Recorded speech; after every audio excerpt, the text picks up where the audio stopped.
ছাত্র জনতার অভূতপূর্ব আন্দোলনে শেখ হাসিনার দেশত্যাগ, এরপর ৮ আগস্ট থেকে দেশ পরিচালনায় ডক্টর মোহাম্মদ ইউনূসের সরকার। রাগ অনুরাগের বশে কিছুই করা যাবে না এমন শপথে যাদের চলা শুরু, তাদের পথটি নিঃসন্দেহে কঠিন। বিশেষ করে নোবেলজয়ী অর্থনীতিবিদ ডক্টর ইউনূসের প্রতি দেশবাসীর প্রত্যাশা আকাশচুম্বী বলেই সরকার প্রধান হিসেবে তার সফরের প্রতি মুহূর্তই চ্যালেঞ্জের।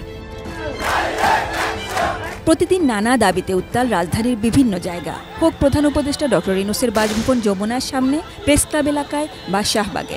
দাবি হোক ন্যায্য বা অন্যায্য, সামলাতে হয়েছে ধৈর্য ধরে। বিশেষ করে সংখ্যালঘু ইস্যুতে হিন্দু সম্প্রদায়ের নিরাপত্তা নিশ্চিতের পাশাপাশি বিরোধীদের অপপ্রচারও সামলাতে হচ্ছে শুরু থেকেই। মরার উপর খাড়ার ঘা হয়ে আসে প্রতিবেশী দেশের পানিতে ফেনী, কুমিল্লা, নোয়াখালী সহ ১৯ জেলার বন্যা। দ্রুত সময়ে তহবিল সংগ্রহ ও সারা দেশের একাত্মতায় বিপদ মোকাবেলার চেষ্টা ছিল সরকারের। আন্তর্জাতিক গুম বিরোধী কনভেনশনে সই করেছে বাংলাদেশ, যাতে বিগত সরকারের ১৫ বছরের গুমের ঘটনাগুলোর বিচার হয়। সিদ্ধান্ত হলেও বঙ্গবন্ধু শেখ মুজিবুর রহমানের পরিবারের নিরাপত্তা ও সুযোগ সুবিধা এবং সাইবার সিকিউরিটি অ্যাক্ট সহ কয়েকটি কালো আইন বাতিলেরও। ব্রেকফাস্ট, টিফিন কিংবা স্ন্যাক টাইমে মজাদার আয়োজন মানে অল টাইম ব্রেড।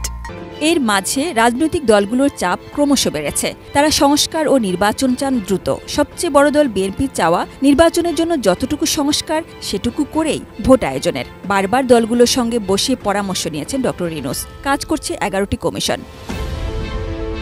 সংস্কার কমিশনগুলোর কাজ চলছে। সংশ্লিষ্ট সেসব সেক্টরে এতদিনের অনিয়ম যেমন উঠে আসছে, বেড়েছে জঞ্জাল পরিষ্কারের তাগিদও। সিদ্ধান্ত এসেছে শেখ হাসিনার দীর্ঘদিনের আবাস গণভবনকে জুলাই স্মৃতি জাদুঘরে রূপান্তরের, যেখানে একটি প্রতীকী আয়নাঘরও থাকবে।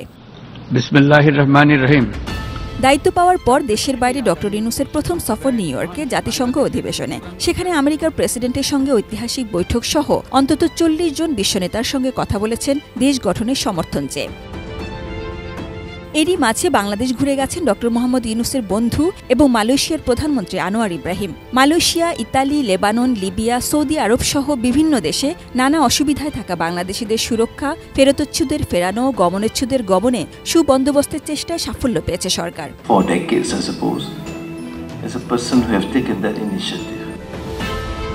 ফুটবলে এসেছে সাফল্য, জয়ীদের সংবর্ধনা ও পুরস্কারের ব্যবস্থা করেছে সরকার।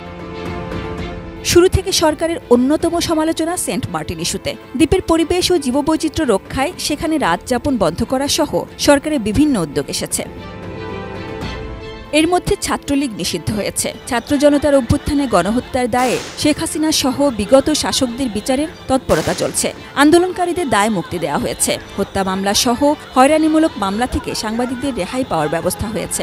অভ্যুত্থানে নিহতদের পরিবারের পুরো দায়িত্ব নিয়েছে সরকার। আহতদের দেশ বিদেশে সুচিকিৎসার ব্যবস্থাও চলছে। এবার সরকারি খরচে কেউ হজে যাবে না এবং এরপর থেকে হজ প্যাকেজে লাখ টাকার বেশি সাশ্রয় পাবেন হজযাত্রীরা।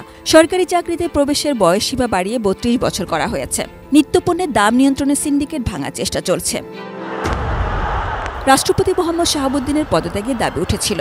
রাজনৈতিক দল ও শিক্ষার্থীদের মতের মধ্যে সমন্বয়ের ভিত্তিতে সিদ্ধান্তের আশ্বাসে পরিস্থিতি ঠিক হয়।